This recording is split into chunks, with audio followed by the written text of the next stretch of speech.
Sportswrap Overtime, another edition of the show. Here we go. Craig Loper, Brian Parsons, Jeff Snyder. Welcome in, everybody. We are in the dog days of summer. The calendar hasn't quite turned to August yet, but we are in the middle of NFL training camp season. I myself just got back from Ashburn along with James Catato. Brian held down the studio shows all last week. Jeff has been paying attention to all the NFL stuff happening. We're going to do a little everything in this show, talking NFL training camp to start and then get into some other stuff. Yeah, I'm just glad I feel good because after I came back from vacation, I got COVID on my vacation, by the way. 12 days off, and you were going too hard. I was going too hard. Yeah. And then when I came back, I thought I was ready to go. And then when I came back and you guys were at camp, it was like that first night back, man, I hit a wall at like 9 o'clock. I was like, man, I need to go home and go to bed. It's always the classic, like in vacation, you always say, if you do too much during your vacation, you need a vacation from the vacation. Mm-hmm. Like you need a week to come back and just do nothing, you know, and like get your energy back up. Yeah. So I was gone for 3 days too. So you were out there? Yeah, I was back home. Oh, okay. Yeah, all I was right. back home. You went back home last week? Yeah, I was home Wednesday through Saturday. Catch a Guardians game? Yeah, it's the last time I'm ever going to watch them this year after their whole little scandal that they're going through now. Did you bet on the Guardians game? Of course I did. Did you go through one of the guys on the team? Yeah, right. Yeah, bookie? Well, unfortunately, Classe was not pitching that game, so I couldn't get in on that action. Some wild stuff coming out of there. We're going to get to some NFL training camp stuff. So how was it up there, man? It was cool. You were there. You guys were there, what, Tuesday, Wednesday, Thursday, Friday? Correct. Rolled in Tuesday night, and then Wednesday morning, you're running and gunning, practice 9 a.m., Thursday morning, practice 9 a.m., Friday morning, it was so hot, heat advisory, they moved practice from 9 a.m. to 8 a.m. So early, you know, anybody watching, all the sports guys, we're nighttime guys. So early practices, you work day shift 3 days in a row. Your head hits spell like 9:30, 10. You're cooked. But nothing in the bubble, though, right? Everything is outdoors. Yeah, I think the bubble, for one. Is that air conditioned? Yeah, okay. Definitely. But I think the bubble, it becomes an issue with how much media is there, because of the sideline and the limited space. Oh, okay. And then I think the coaching staff wants the guys outside to kind of, break a sweat. So it's not as nice as Liberty's bubble. No. Oh, probably not. Seriously. No, it's not. No, I'm saying I hate that bubble. I hate those things. The Cardinals have one. The Commanders have one. I think they're terrible. They look terrible. They're an eyesore. It's not necessarily an indoor practice facility like Alabama has. No, it's a bubble inflatable out the ground. It's an inflatable bubble just that pops up out of the ground. There's nothing dug into the foundation at all. But it's Mike Tomlin. Actually, he makes it a point that he wants to practice during the hottest time of the day. Yeah. What do you think about that? He does. I don't like it. I don't like it. I would not want to do that to my guys. It's like to test their will, the stressors of playing. As someone who's been to a Tomlin Steelers camp, he does do that. Yeah. He's open about it. He's very open about it. 155. We were sweating 155 so what? We're starting to practice at 155. That's the hottest time of the day. That's crazy. I mean, would you like that? When you were going through your camp at Oregon, would you want it to be the hottest time of the day? You know what? That's actually a good question. And I talked to the veterans that I played football with, because the veterans came up under Mike Bellotti. Mike Bellotti practiced middle of the day, like 3 o'clock. So you had a whole day to kind of wake up and get ready. Chip moved it to the mornings when I got there, and all the veteran guys hated it. They hated it. Like, man, we're up at 6 a.m., right? And they're not loose yet. Yeah. You're just kind of like rolling out of bed, barely energy. So I guess maybe I would have liked it if I was used to that, and then going in the morning kind of sucked. But the Commanders, they're bright and early. 9 a.m. Guys are out there by 8:45, catching off the jugs machine, Jaden Daniels, stretching, all that type of stuff. So coming out there, honestly, what I thought of initially was like big new names on this team. And how does this team take the next step? Because the big names are there. I mean, seeing Deebo Samuel walk around, you're like, oh man, Deebo, that's wild. He's a big name that's been playmaker for years. Laramie Tunsil, like, oh wow, this is an established left tackle. Bobby Wagner we saw last year and stuff. And then some of the young guys, Jaden Daniels entering year 2, Mikey Sanders still. So when I was walking out there, honestly, just the energy or aura, you could say, of the media, it almost felt like, even us in the media, like it's a more professional operation with the expectations. Does that make sense? Like the expectations are real, right? And so everyone's kind of walking out there with a little more like pep in their step, like locked in almost to having to do our job better in a weird way. Well, I can definitely see it, because last year you go in and it's like, okay, they got the rookie, right? They got the first year head coach. How's this going to work? Is it going to work? Who knows? Yeah. And it did. Exactly. I mean, what was it? 5 fourth quarter comebacks? I think it was 6. 5 or the most? I don't know, 5 or 6. A lot. They played some close. I think they played 6. Dan Quinn just said it the other day at the mic. I think they said 6 one-score games And I'm pretty sure. But it's funny you say so. The expectation of the team, also now the media has to step up too. Exactly. No, it felt that way. We're covering a contender now, and not just. It really felt that way. It's not like we're covering the Panthers, you know. Right. But how does that feel? You guys finally have a team that you can cover that isn't bad. Yeah, it's going to be fun to watch this team. It's been a long time. Yeah, I talk about the too good to be true, and I say the Jaden Daniels too good to be true. People, why would you say that? Yeah. You ever heard of RG3? Yeah, we've seen it. I've heard of him. Maybe the best rookie season that we've ever seen in the history of the NFL, and they ruined it. Yeah. They ruined his career. Right. He was too good to be true. And I'm thinking like Jaden Daniels, he's got to be too good to be true. I mean, I got to tell you, he's a completely different player than RG3, though. And he is. I think the offense. Watching him in person last year was unbelievable. Oh, yeah, of course. Yes. RG3, though, I think he was the fastest quarterback I've ever seen. Oh, for I believe sure. I believe sure.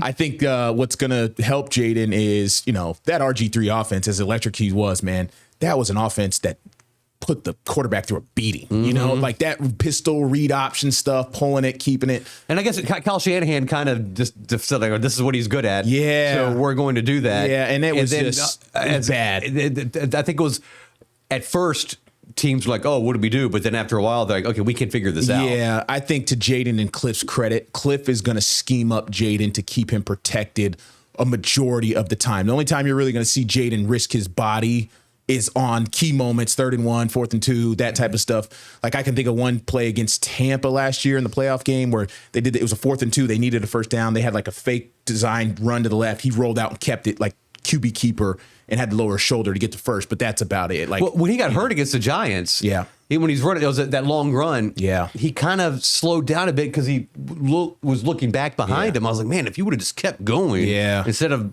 looking back. Yeah, but the offense in and of itself, schematically, is not even similar to that pistol Shanahan stuff. So that's good. But going up there too. Dan Quinn, awesome to speak with in the media. He's great every day. They talk. They put him before practice. I still wish they did it after practice, but whatever. He's great. He's so good. He answers questions transparently. He's well spoken. He gives the media enough where you feel like you're getting something. He's not giving like cliche after cliche after cliche. Not Bill answers. No, not Bill. He's very literal. Yeah, I mean, that's good. He answers the question, like when we get the transcripts and you go up and you read them, it's like, geez, man, this guy's going on and on and on and on. Yes, and he really does answer the question. Right. Yeah. Who doesn't really give you much is Jaden. We love Jaden. Jaden's great. He's athletically, he's awesome, but he don't give you much of the mic. He's pretty short-winded. He's pretty cliche, just getting better every day, one step at a time. I'm fine with that. Yeah, hey, right. That's how you want your quarterback. Yeah, to Brady was dull. Yes, he was. And now look at him. He's dull in the booth. Jeff, pop up some of this video here. Again, defense wears burgundy up there. The offense is wearing gold in these practices. So one thing that stood out towards the end, I think we talked about on day 3, the defense was playing lights out. Mikey Sanderstill is the guy that I think he was a 2nd round pick out of Michigan. Man, that guy. He's got potential. Do you remember who were the guys that were picking off the quarterbacks on Friday? Yeah, Mikey Sanderstill. Oh, okay. 2 picks, and then he had another pick yesterday at the time we're recording this. So Sanderstill is a nickel corner for them. He played a lot of outside last year, but he is dangerous. Terry McLaurin is showing up. He started showing up a few days ago. Yep. He says he's got an ankle injury. He's on the PUP list for now, but general sentiment is he's on the PUP list and he's got the ankle injury because he's waiting for this contract to get done. But he was there. He showed his face to fans. He was not there when we were there. He showed up. We left on Friday. He showed up on Sunday. But the fans love him. That contract is going to be interesting. Initial reports say, or if you read the national guides, it's like he wants 33 million a year. So do I. Yeah, right. So we did a sit down with JP Finley, who obviously has his ear to the ground on everything Washington up there. And he said something pretty interesting that was kind of eye-opening to me about the Terry situation. He said, obviously the fans love Terry. Everyone loves Terry. The fan thinks he should get paid. He did make a good point. He said, on the other side, to play devil's advocate a little bit, Dan Quinn and Adam Peters, while they like Terry, they've only been with him for a year, and he had a great year. So they're not committed in a way that the rest of the fan base is with Terry because they've seen him perform for the last 7 years it's been. So they are trying to find a common ground with this thing, and I don't mind. If you're an NFL player, get your money, dig in, how far are you willing to go? Is the question. And my thing with I love Terry McLaurin. Yeah. I think he's a great locker room guy, and I think he's a great player. But man, he's not a Jamar Chase, Justin Jefferson. No, he's not in that sphere. Nope. Or in that category. He's a step below. Yep. He's above most. Yeah. But he's not elite.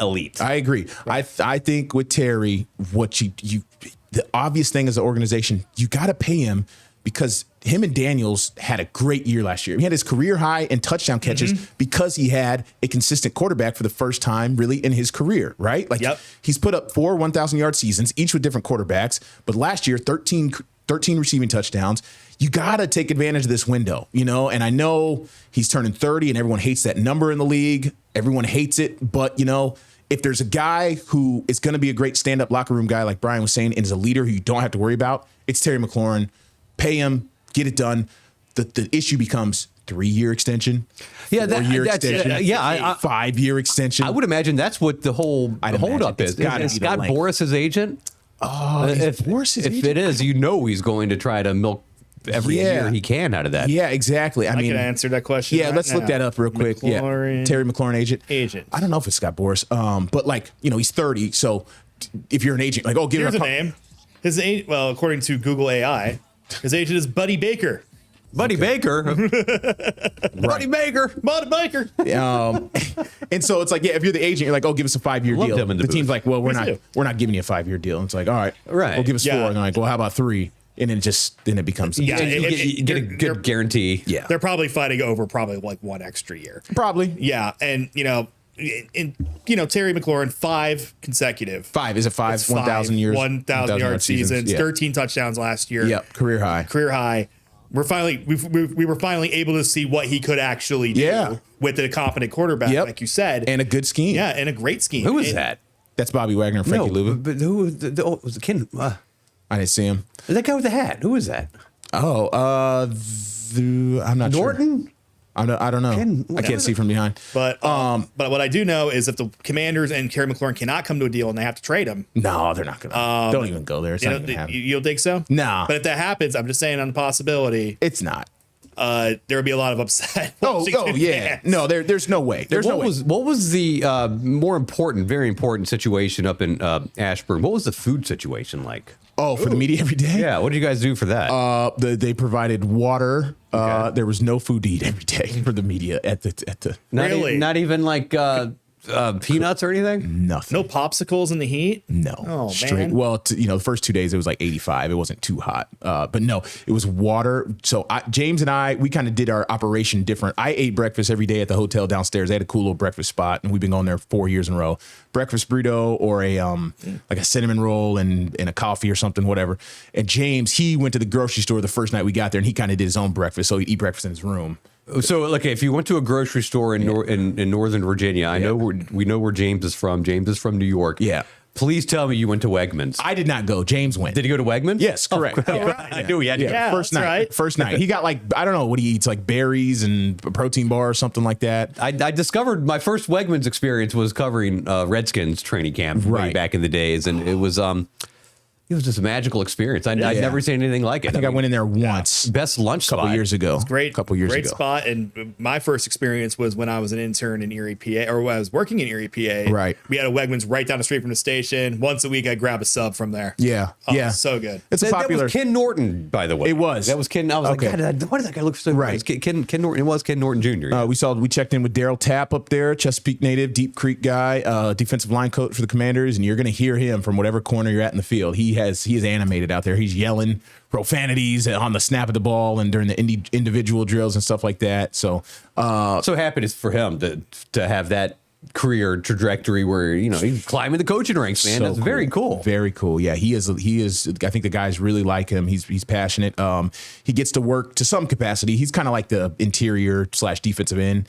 coach, linebackers. Von Miller, it comes into this team. I totally forgot. I mentioned the big name. Yeah, Von I know. Miller I was is on the waiting team. for you to reveal that one. Yeah. Von Miller is We on were the talking team. on beforehand. I know about how great he was. So Von Miller, Daryl Tapp isn't coaching him as directly, but you guys see a guy like Von Miller out there rocking 24, Jeff, in this video, and you're like, wow, it's an all-in year. That's what you think. I mean, Thought it was Champ Bailey for a second. yeah, right, exactly.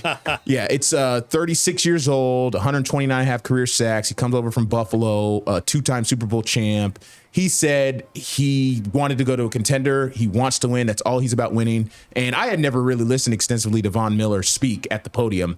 This guy is a pro's pro, man. Like, he's giving you he's long-winded. Like, he's going to give you whatever you want. He's going to give you thoughtful answers. He's going to be honest with you. He's going to crack some jokes. He talked about being an old guy, and when he was unemployed for a short period of time, he's like, yeah, when you're young, you know, it's kind of you dread and go to OTAs. He's like, man, now as an older guy, he's like, I'm tired of being in the house. Get me to OTAs. I want to drop my kids off at school and go to practice. And so he's just grateful to be there. He said, you know, you can't leave Josh Allen and just go anywhere. He said, I'm here to win. That's all I'm about. He's chasing a ring. And he says, honestly, his perspective is really interesting, because he said since he literally said, like, since I've been in like 6th grade or 5th grade, he's like, all I've been wanted to do is play football. And he's like, I'm still grateful all these years later for my career and the talent God has blessed me with, and blah, blah, blah, all this type of stuff. And so to have that perspective in year 15, you know, and to be like, it almost felt like he was like a little kid out there playing every day. That's still. great. And it was just so cool to hear that angle and be refreshed. Especially for he doesn't have anything left to prove. Nothing. That's the craziest part. I mean, like he two-time Super Bowl champion. Yeah.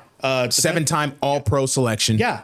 8-time Pro Bowler, all decades team, Buckets Award winner in college. Yeah, right. I mean, this guy has nothing to prove. He just wants to play football. And that's something you don't really see too much out of these guys anymore. Right. Yeah. And he was just so open and transparent, like, about him just wanting to win. That's what he's there for. He's not there for anything else. He's not there. He, you know, schematically wise, they were like, hey, you know, what did they tell you? What did they pitch you about coming to Washington? He's like, man, I just get after the quarterback. And that's what he's a specialist at, and he has been for years. Then what do you see him coming in third down situations kind of thing? Yep, definitely. Yeah, spot sort of, you know, perform at the situations. And he said the one thing he hasn't accomplished in his storied career is a strip sack fumble, a fumble recovery, and picking it up for a touchdown. He said that's the one thing left in his career that he wants to do. So anytime he gets near the quarterback, we're going to be watching his arms, right? Yes. Yeah. So, like, I mean, he probably has defensive touchdowns and like strip sacks, but he's never caused the sack fumble, picked it up, and scored. You know? He has 2 defensive touchdowns in his career. Okay. A strange number there. Yeah. So the inspiration behind that was he wore that number one game in college at Texas A&M for a close friend that suffered a serious neck injury playing football. So they honored him that game, one game, and then he said Kobe was just the inspiration behind it. So I guess Champ's number's not retired, huh? Not for Washington. Not Heck for no. Washington, yeah. Not long enough. No, because remember they traded him to Denver for Clinton Portis. Yeah. Right. Not long enough. So Santana Moss getting his number retired, or I'm sorry, Ring of Fame. Art Monk. Number retired.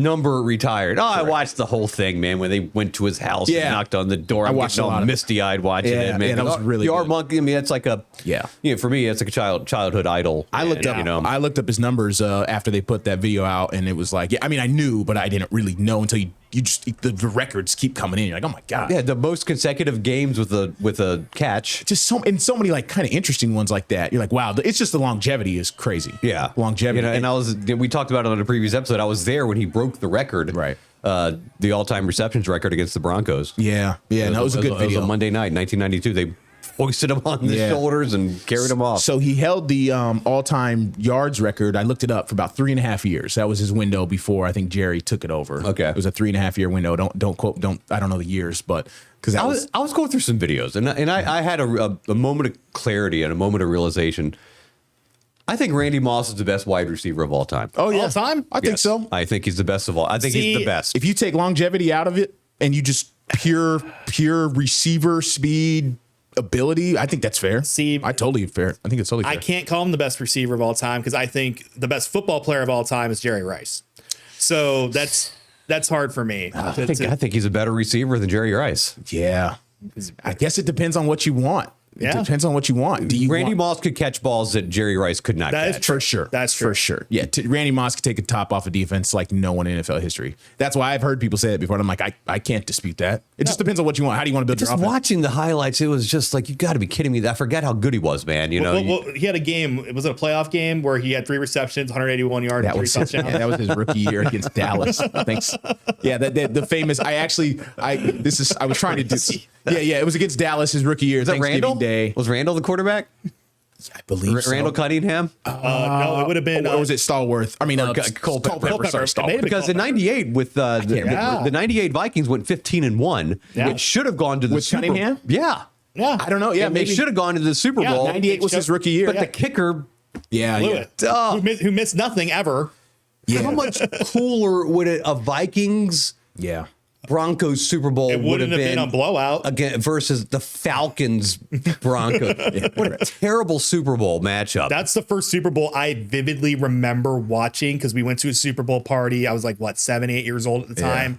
And I'm just like, can I just go play Madden in the basement? That's how boring the game was. I had as a Redskins fan, it's like a weird thing about Randall Cunningham. I hated him when he played for the Eagles, but I loved him when he played because he was so fun to watch. Yeah. He was so amazing to watch. So then when he goes to the Vikings, I'm like, okay, so he's not in the division. Yeah. I can actually kind of cheer for him. Yeah. And I was the Vikings on Madden because of Randall and Moss, and it was Chris just Carter. You're right. Now that I'm looking at that highlight in my head, it was definitely Cunningham throwing the ball because it was 3 catches for like 130 yards, 3 touchdowns. It was his rookie year. Dallas had passed on him in the draft, so there was that motivation, that storyline. He afterwards he goes, I want to talk to John Madden, Pat Summerall, and then like they eating the turkey legs. So every Thanksgiving comes around, you get a kick out of this, Schneider, because you're on Twitter like I am. Every Thanksgiving comes around, I try to tweet out that picture and that graphic, and I just say Happy Thanksgiving. Like it's like a yearly thing I do. Bit, yeah. Well, because bits on Twitter. He looks in the camera and it's like a famous shot of young Randy. Yeah. He's got like gold teeth and stuff, and his stat line is below, and it was on a Thanksgiving Day game. So yeah, I don't disagree with that. Like, we could probably do a whole episode about just Randy Moss in general. He's got his own 30 for 30. Yeah. I mean, James and I don't know if you remember this. We did a segment on our favorite sports docs ever. Oh, Sports docs. jeez. what a Yeah, we story. can do another one. We could go another one. So Rand University was Randy Moss. that was so good. Oh, I could tell the best sports documentary that I've ever seen. Oh, I know where you're going. I watched it at the Narrow Theater. I saw it in the theaters 31 years ago. Okay, I don't know where you're going. I take it back. Hoop Dreams is the best sports documentary ever made. Great. Yeah, for sure. Yeah. It's the best one ever made. Yeah. They follow these kids over the course of a 10-year period. Yeah. It's unbelievable. Yeah. That's really cool. Yeah, that's up there with the ones you read about. Honorable mention, Ken Burns' baseball that aired on PBS in the mid 90s. Oh, okay. All right. I like that one. Yeah, I guess James and I kind of went more like, traditional, like, or more modern, I guess, but Randy Moss's is Rand University. I thought you were going to go He had such Bad Boys? Danbury Trashers. Oh, that was good. I don't remember the name of it now. No, dang it. What was the name of it? I don't know. Danbury Trashers. Just type in Danbury Trash. It was true crimes and penalties. The 30 for 30s. I mean, Requiem for the Big East was incredible. Yeah, I mentioned that one. The Bad Boys one was absolutely incredible. Fab Five. The one where Fab the guy bought the Islanders despite not having any money was that really was good. crazy. I didn't watch that one. I didn't watch that one. That's a good one. No, there's a lot of good ones. We could do a whole. We need to Brian and I need to do that episode. Yeah. I wrote a bunch down and Come everything. in here and do that with you guys. Yeah. That'd be fun. Hey, NFL training camp's going on. I know. No, this is kind of like I said, hodgepodge. But anything else training camp wise, in terms of the Commanders, just wrapping this up with them, it's high expectations coming off the NFC title game appearance. My only fear with this team that I told James this at camp is, they're an older team in certain spots.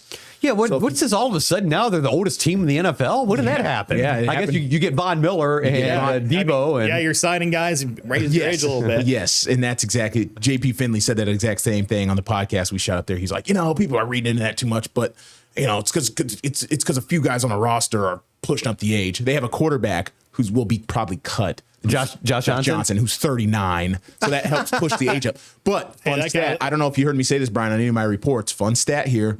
Jeff, you get a kick out of this too. Average age roster of the last 15 Super Bowl champions. You know what it is? It's basically 27 years old, 27 and a half. Yeah. Commanders average age, 27 and a half. on this roster. So what are you trying to say? I'm just saying history says the teams that average age is 27, they've won the last 15 Super Bowls. Youth meets experience. Yeah. So it's just kind of weird. That was a weird one. Staying in the division. Yeah. One of the things that I kind of featured on Saturday night on the Sportswrap was what is going on with Brian Schottenheimer and his Cowboys. I don't know. Man, those guys need to control themselves every single day. Yeah. Fists thrown fights, man. Fist fights. Saw that early in camp. And Schottenheimer says, hey, look, man, I appreciate the intensity. I do. Yeah. But we can't do this. They can't be fighting each other. If you throw a punch, you're kicked out of the game. Yeah. And you're going to be fined $45,000. Yeah. Yeah. And as Dak said, hey, look, we're flirting with the edge here. He goes, Did he say that really? Yes. Dak said that. Yeah. He said, we're flirting with the edge. He goes, but I do think it's healthy. But we I saw a couple of fight videos. You can't throw punches because you're going to get kicked out of the game. And Schottenheimer is now saying he's going to kick you out of practice if you throw a punch in practice. As you should. As you probably should. Are the guys fighting? Are these guys literally fighting for roster spots? Or are these veterans going out? No, if you talk to Dak, they're fighting for their life. Of course. And then he said, and their jobs. Yeah. But it's football. It's intense, man. You know? It happens. The testosterone gets going. You put the pads on, but there's a balance to it. You don't want to be doing it every day. It's just kind of you can't fight your own team. You know. No. Now these joint practices start coming around next week. Those That's when you're going to see the fight videos. Yeah. And Those are always fun. That's when they get interesting. I think Commanders go joint with the Ravens this year. So, I-95 type situation. And then, all the teams kind of do it regionally, whatever it is. So going to be interesting. But funny thing about the Cowboys too. I don't know if this is again random number or random fact. They have 3 first-round offensive line picks on their roster, and they're all named Tyler. Isn't that funny? Oh my goodness. Tyler Guyton, Tyler Smith, and Tyler Booker. And they're all like young. They're all under 24. Just a random thing I found yesterday. Tyler was a popular name. 24 years ago, Tyler was a very popular name. Crazy. Tyler's a popular name when you and I were growing up too. Oh yeah, I knew some Tylers. I remember in 4th grade there were like 5 Bryans. Yeah, Bryans. We got a Bryans around here. How many Bryans we got around here? Got a ton of Jeffs around here too. Got a ton of Jeffs. That actually spans like decades. So.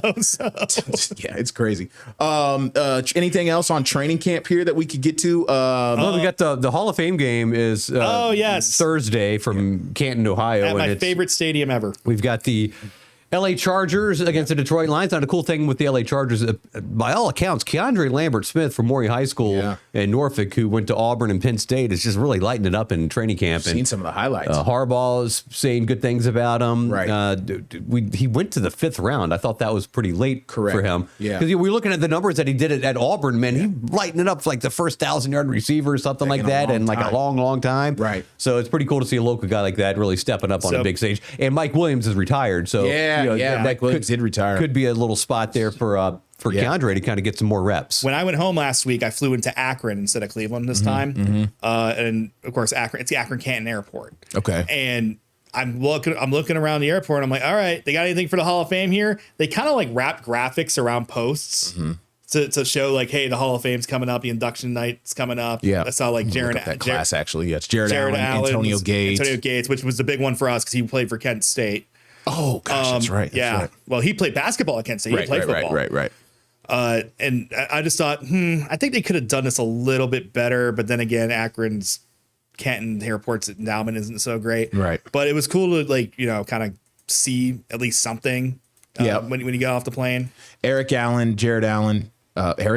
Jared Allen, Antonio Gates, Sterling Sharp. That's the class. And also on the Chargers, you have Taylor Heineke's the backup quarterback. Yes. So we'll probably get a chance to see him play. And another former Old Dominion quarterback, Stone Smart, is a tight end for the Chargers. So. Yeah, Harbaugh. So if you want to watch on Wavy on Thursday night, crazy. Yeah. By the time you watch this, the game might have. Jeff, you know this too. That Hall of Fame game can be a long night for all parties involved. Because that thunderstorm usually rolls through every year, and it feels like every year there's an hour weather delay. And halftime might be longer anyway too. They do a show, I think. They induct the guys or something. So I called a game there 10 years ago. Edinburgh was playing Walsh University, which is a school that's based right there. Right.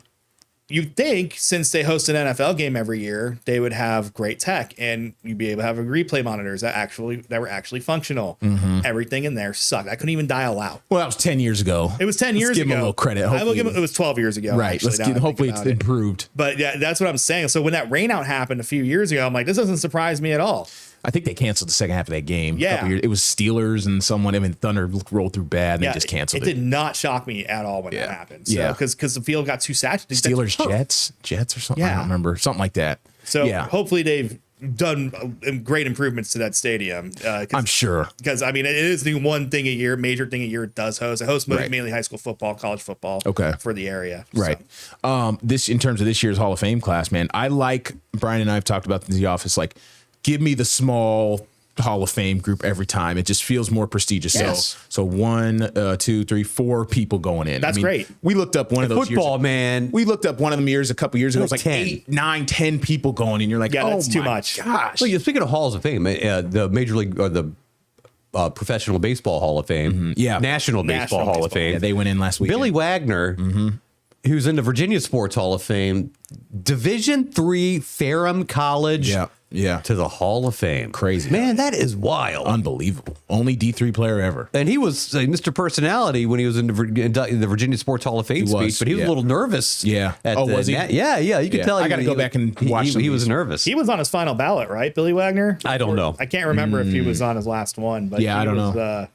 So this past year's Ichiro, him, Ichiro, him, CC Sabathia. DC Sabathia, and Dave Parker, who unfortunately passed away a month before his induction. That's right.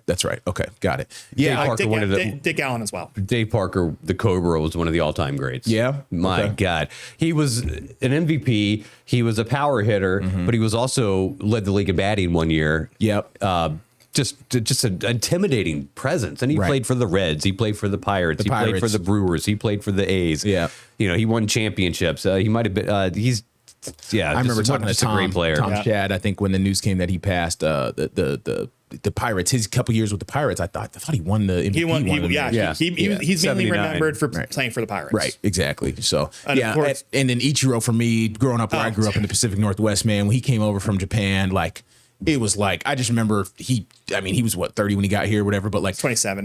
Okay, 27. Immediately, like every kid that I grew up playing baseball with was like doing the Ichiro with the the sleeve. Yeah. When he did the routine. Are they trying to run before they complete the Exactly, swing? Too, like all that. So they I stopped- was practicing that on the field. So they all stopped trying to be Griffey and started to try to be Ichiro. I mean, not everybody, but it was such a in the Northwest where I grew up. It was like, oh, we got this guy. He's from Japan and he's incredible and he's unique and he's small in stature, but he just hits the crap out of the ball. Or he hits the ball. I believe he was MVP and Rookie of the Year in his first Yeah. year. Yeah, he was my favorite non-Indians player. Yeah, no, he was great, man. 100%. Ichiro's a legend. Yes. 51. He wore 51. That was his number.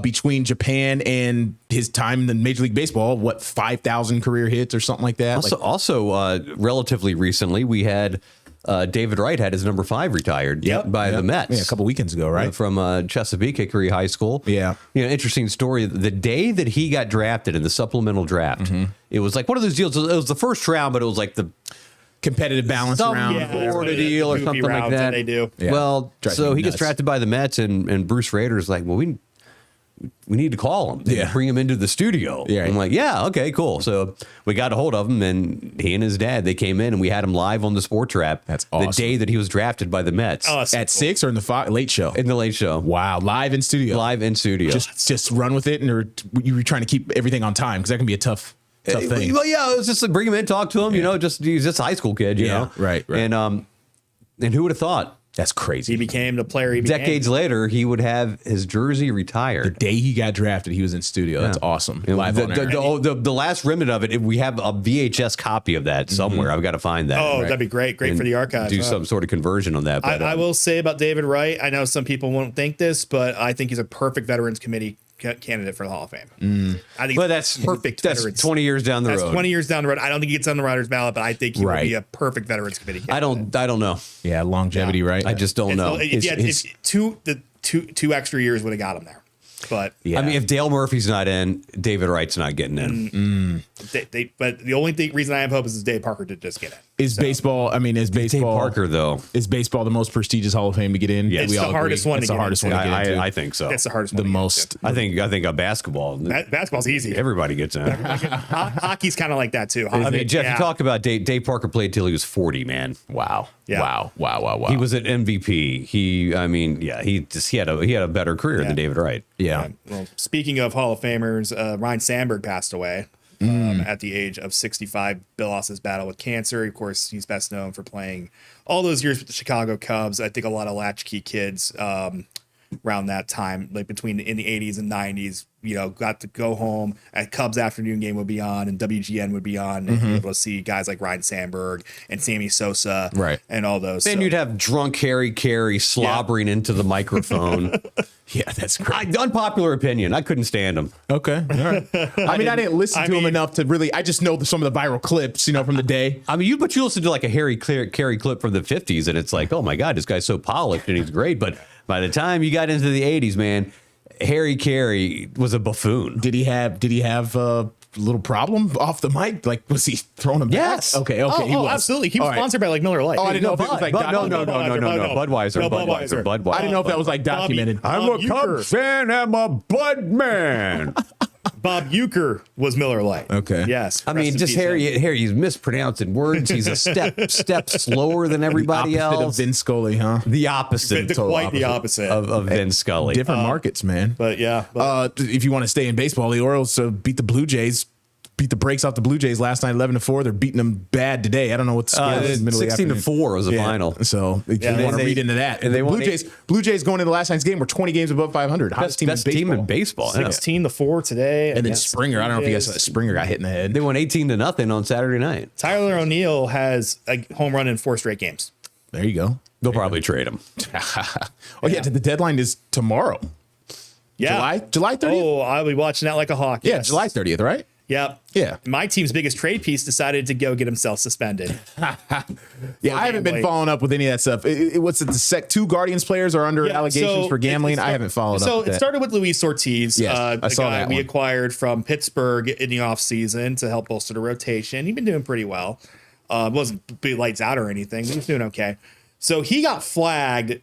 So the fun part about sports betting being legal is that there are algorithms and ways to catch guys. Third-party companies catching guys. Exactly. They're looking at the trends. AI. They're looking at the trends. Yes. And for somehow, this is all the reporting I've read, Luis Ortiz got flagged on 2 specific pitches. Yeah, first pitches of the inning. First pitches of the inning for balls. Yes. These were egregiously spiked into the ground. Egregiously spiked in the ground and an absurd amount of money coming in on them. Yep. Yeah, right. And so Ortiz has been out for a month. They're still doing the investigation. Well, yesterday, MLB announces all-star closer Emmanuel Clase is also implicated in this. Jeez. And he is suspended. And then people on Twitter are crazy. Yeah. There was a compilation of how many times he spiked the first pitch. I've seen that. I saw the video yesterday. There was 5 times he spiked it. And then there were like other times he wasn't even close to the plate. Right. Like, this doesn't look good. Doesn't look good at all. Yeah. And the Guardians were going to trade him. Yeah. They needed to trade him because they would have got so much for him because he is, he's one of the best relievers in the game. Yeah.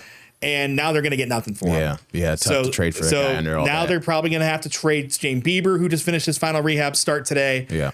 They're going to have, they might trade Stephen Kwan, which I think there's going to be a massive meltdown from the fan base. They trade Stephen Kwan. I know that. I don't know nothing about Guardians. I know that. So yeah, we're not this isn't a Cleveland Guardians. Right. No, it's not. But at the same time, it's just like, of course, that happens to my team. It's just a bunch of idiots is what they are. It is. I mean, that's just bottom line. Thinking you can get away with gambling in 2025 is crazy. Yeah, especially you do something like that, you're going to pay the price. You're going to be out of baseball. You had your chance and you blew it. I mean, it's that simple, man. But also, don't gamble on baseball. It's on the literally. Yeah. Rule number 1 locker room in big bold letters. Every sport. It's not hard. I mean, no sympathy for me on that one, man. No, absolutely not. You're an idiot. You guys, can you update me on this? Because I've been at Commander's camp and I'm kind of replugging this whole Rob Manfred, Bryce Harper situation. These guys are confronting each other in the locker room or something. Here's what I like about this. So Manfred comes in and Bryce Harper is very influential in the Players Association. Yeah. I guess he's the rep for the team probably.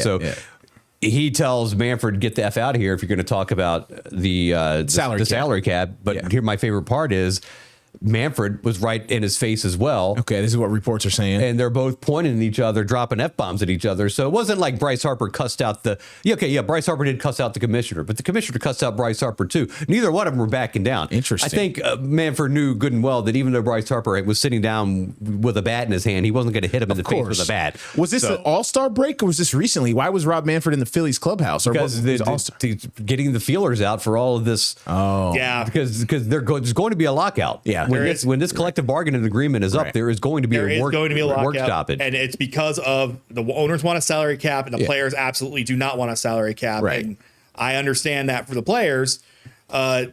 They'll come to a middle ground. They'll figure it out. But they might miss some games. But if they miss a season like they did in '94, they don't have the steroid era to save them. But especially now since baseball is like on the up. They've been on the up for a while. They were on the up. They were the most successful season in the history in 1994, and they blew it. Yeah. And they lost their fans, and attendance went down 15,000 a game. Wow. And nobody gave a crap about the '95 World Series between the Indians and the Braves. Nobody cared. Yeah. Yeah.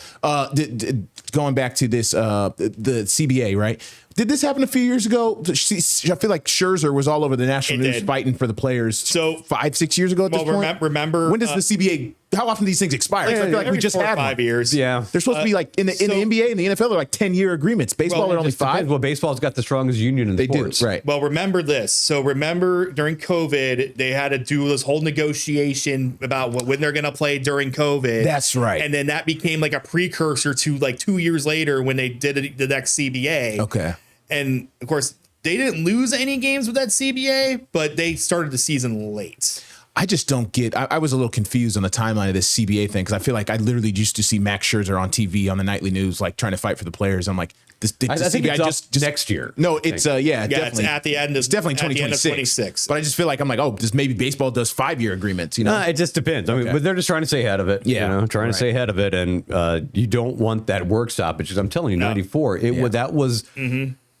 I didn't think I was going to watch baseball again. All right. I really didn't. All right. I would love to see the video from the Manfred Bryce Harper. I love that. At least someone get the audio where on that. I guess all the cameras were off.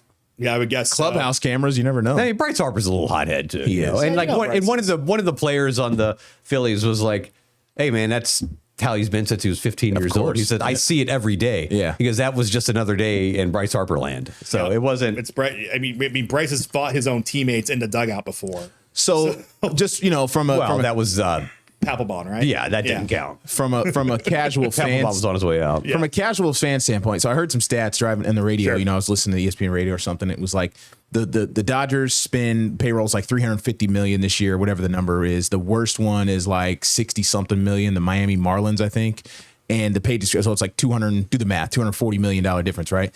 So it's like I'm trying to understand both sides of this. All right, so because when I see baseball.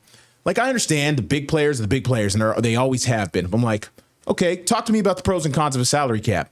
More competitive balance. The Dodgers and Yankees don't get every good free agent. Like, it seems like surface level. I'm like, yeah, why not? Now, the players, obviously, they want to get paid as much as possible. Well, you say that. Yeah, I'm just trying to understand as a fan. Right. But if you're the Dodgers and you say, we have a television deal that pays us $500 million a year, the Pirates television deal pays them $20 million. Right. Tough luck. Yeah, we're worth more. That's not our problem. We put more butts in the seats. We sell more gear. I guess, yeah, there's fair. more interest in us. That's fair. We make more money. Right. Therefore, we're going to pay more money. Yeah. Figure it out. Yeah. Yeah. No, that's fair. I get it. I'm just trying to, from a fan standpoint, I'm like, man. And why would they put the money into a pot like in the NFL where they share? But that's different there because everybody's on the same playing field television deal. Right. Yeah. But and the weird thing about baseball too is like the regional sports networks basically died. Yeah. Yeah. I mean, we don't have one in Cleveland anymore. They're baseball's trying to take those over and trying to figure something out. But one of the things though that in most Major League Baseball markets, okay, Tampa Bay Rays. Nobody goes to the Tampa Bay Rays games, right? Nobody cares about the Rays. St. Pete. Nobody cares about the Rays. Right. The Tampa Bay Rays are the highest rated show in television in that market every single night. Interesting. Yeah. Okay. Yeah. So maybe they don't want to drive an hour over a bridge Right. from Tampa to St. Pete in some crappy stadium to watch the team. Yeah, But they're watching them on TV. Right. So there is interest in these teams. Just because people don't go to a game, it takes a lot to go to a game, man. Yeah, it does. Yeah, it's money. Are you it's not time. 1993 anymore? Orioles don't draw on a Tuesday night because nobody wants to go out on a Tuesday night, you know, but they do on Friday and Saturday. Baseball's that experience sport. You go for the experience, and you're going to go. You know, you're going to be in for 2.5, 3 hours. You buy a hot dog, you buy a couple beers. All of a sudden, the parking it just piles up. Like football is once a week, right? Yeah. Baseball, it's like, oh man, we got 162 of these opportunities. So we can pick any day to go. Yeah, and if they lose, big deal, you know. Yeah, exactly. Exactly. Yeah.